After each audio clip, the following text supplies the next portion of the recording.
Hello my dear students, कैसे हैं आप? तो प्यारे बच्चों, आज मैं आप लोगों की आरपीएससी क्लास 5th के ईवीएस के 11th चैप्टर, जिसका नेम है लाइफ इन वाटर, इस चैप्टर की एक्सप्लेनेशन पर एक वीडियो लेकर आया हूं। तो जैसा कि आप सब जानते हैं बच्चों, हम हर चैप्टर पर 2 वीडियो बनाते हैं। फर्स्ट वीडियो में हम उस चैप्टर को एक्सप्लेन करते हैं एंड सेकंड वीडियो में हम उसके क्वेश्चन आंसर्स को कवर करते हैं। बच्चों, अगर आपने अभी तक पीछे के 10 चैप्टर्स के वीडियो नहीं देखे हैं तो डिस्क्रिप्शन बॉक्स में लिंक दिया हुआ है। सबसे पहले आप वहां से सारे वीडियोस देख लीजिए ताकि आपके अच्छे मार्क्स आ सके। और अगर आपने अभी तक इस चैनल को सब्सक्राइब नहीं किया है तो आप प्लीज सब्सक्राइब कर लीजिए। आप इस चैनल को ज्वाइन भी कर सकते हैं। तो चैप्टर का नेम है लाइफ इन वाटर।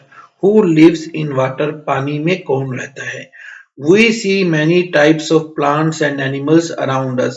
हम हमारे आसपास कई तरह के पौधे और जानवर देखते हैं।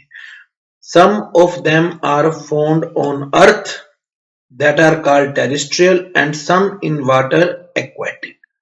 कुछ जो जानवर हैं या पौधे हैं ये जमीन पर पाए जाते हैं, उन्हें हम टेरेस्ट्रियल कहते हैं, और कुछ पानी में पाए जाते हैं, उन्हें हम एक्वाटिक कहते हैं। Of the plants and animals found on the land, some of the plants and animals are found in the mountains, some in the grounds and some in the deserts. जो भी जानवर और पौधे जमीन पर पाए जाते हैं उनमें से कुछ जानवर और पौधे पहाड़ों पर पाए जाते हैं, कुछ जमीन पर पाए जाते हैं और कुछ रेगिस्तान में पाए जाते हैं। In these areas, due to the different weather conditions in summers, winters and rainy seasons, the atmosphere is also different. इन जगहों पर अलग-अलग वेदर कंडीशन होती है, जो कि सर्दी, गर्मी और बरसात हर जगह अलग-अलग होती है, इसलिए यहाँ का वातावरण भी अलग-अलग होता है। अब आपको ये कुछ क्वेश्चन है, इनके आंसर आपको जो इस चैप्टर का क्वेश्चन आंसर वाला वीडियो जिसका लिंक नीचे डिस्क्रिप्शन बॉक्स में दिया होगा, आपको वहां से वो मिलेंगे। अब हम आगे बात करते हैं, how do they live in the water. ये जो अलग अलग तरह के पौधे हैं, ये पानी या जानवर है, ये पानी में कैसे रहते हैं? The effect of the surroundings is clearly visible on their structure and functioning of every animal and plant. जो वातावरण है, वातावरण का प्रभाव स्पष्ट रूप से जानवरों और पौधों की स्ट्रक्चर और उनके फंक्शंस पर पड़ता है कि वो क्या काम करते हैं। The plants and animals are able to live in a specific type of surroundings only due to their physical characteristics. जो पौधे और जंतु हैं ये अपनी शारीरिक विशेषताओं के कारण ही किसी खास तरह के सराउंडिंग्स में रह पाते हैं। लाइक एग्जांपल देते हैं, जैसे bear is found in the snowy areas. जैसे भालू बर्फीले इलाके में पाया जाता है। अब भालू बर्फीले इलाके में क्यों पाया जाता है? It has very long hair on its body. इसके शरीर पर लंबे लंबे बाल होते हैं। That protects it from very cold weather, जिसके कारण ये बहुत ठंडे वातावरण में भी बच जाता है। Similarly, the body structure of the plants and animals is such that they can survive only in waters. तो पानी में रहने वाले जो पौधे हैं या जानवर हैं, उनकी बॉडी स्ट्रक्चर भी उसी तरह की होती है कि वो सिर्फ पानी में ही बच पाते हैं। You must see that if we work for a long time in the water or play in water for long, then the skin of our fingers become wrinkled. आपने देखा होगा या आप अपने मम्मी के हाथों को देखना जब वो कपड़े धोती हैं। अगर हम ज्यादा देर तक पानी में काम करें या ज्यादा देर तक हम पानी में खेल लेते हैं तो हमारी जो हाथों की उंगलियां हैं उनके ऊपर झुर्रियां पड़ जाती हैं। Whereas the same does not happen with the aquatic plants and animals. जबकि ये जो चीज है ये पानी में रहने वाले जलीय पौधों और जानवरों के साथ नहीं होती। आपको पता है मछली जो है वो तो पानी में ही रहती है, लेकिन वो तो नहीं गलती है। अब इसमें हमें ये एक डायग्राम है मछली का जो आपको अपनी नोटबुक में बनाना है। all the plants and animals develop their physical characteristics according to the surroundings in which they live. किसी भी वातावरण, जो भी ये पौधे हैं, जानवर हैं, जब ये जिस तरह के वातावरण में रहते हैं, उनके अंदर उस तरह के वातावरण के अनुसार कुछ शारीरिक विशेषताएं आ जाती हैं. This is known as adaptation. इसे ही अडेप्टेशन, अनुकूलन कहते हैं.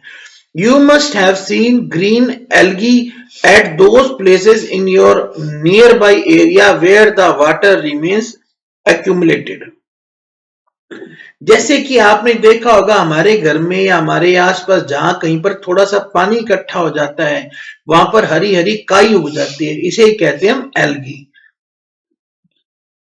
Things to do. अब आपको क्या करना है? Scratch and bring some green algae from a place in your school. आप थोड़ी सी, जहां पर भी पानी इकट्ठा हो ना, वहां से आप थोड़ी सी काई खुरच कर ले आओ.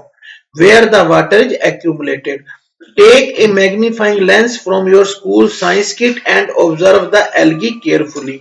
अब आप क्या करो? स्कूल की जो साइंस की किट है उसके अंदर से एक मैग्नीफाई लेंस लेकर आओ, आवर्धक लेंस लेकर आओ, एल्गी को बड़े ध्यान से देखो. तो आप क्या देखोगे? Actually algae are very minute plants that grows only in water. Algae बहुत छोटे छोटे, बहुत ही सूक्ष्म पौधे हैं जो कि सिर्फ पानी में उगते हैं. अब ये है, you must have seen a water reservoir. आपने किसी जलाशय को देखा होगा. Many types of plants grow in that water. वहां पर कई तरह के पौधे उगते हैं. Some of them remain completely submerged in water. कुछ पौधे पूरी तरह से पानी में डूबे रहते हैं. Some plants get half submerged. कुछ पौधे पानी में आधा डूबते हैं. But their leaves float on the surface of water. पर उनकी जो पौधे आधा डूबते हैं, उनकी पत्तियां पानी पर तैरती रहती हैं. Some of the plants also grow in flowing water and some grow in stagnant water. कुछ पौधे बहते हुए पानी में भी उगते हैं और कुछ खड़े हुए पानी में भी उगते हैं.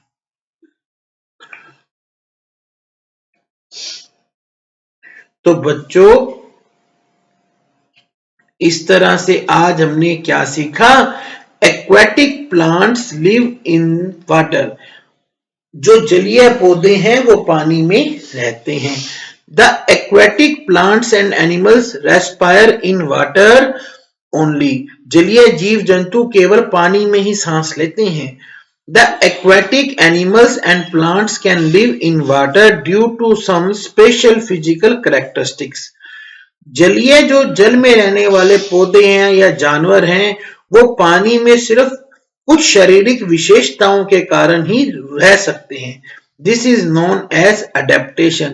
इसे हम अनुकूलन कहते हैं. अब ये कहता है, due to specific characteristics, organisms are adapted to their surroundings. Some flourish on land and some in water. कुछ खास विशेषताओं के कारण ही जो कुछ ऑर्गेनिज्म है वो अपने वातावरण के अनुकूल हो जाते हैं. कुछ जमीन पर फलते हैं और कुछ पानी में फूलते हैं. तो प्यारे बच्चों, इस तरह से आज हमने ये चैप्टर कंप्लीट कर लिया है. नेक्स्ट वीडियो में हम इस चैप्टर के क्वेश्चन आंसर को डिस्कस करेंगे. बच्चों, अगर आपको ये वीडियो अच्छा लगा हो तो प्लीज इस चैनल को सब्सक्राइब करना, वीडियो को अपने फ्रेंड्स के साथ शेयर करना और कमेंट कर जरूर बताना आपको ये वीडियो कैसा लगा. और अगर आप चाहो तो आप इस चैनल को ज्वाइन भी कर सकते हो.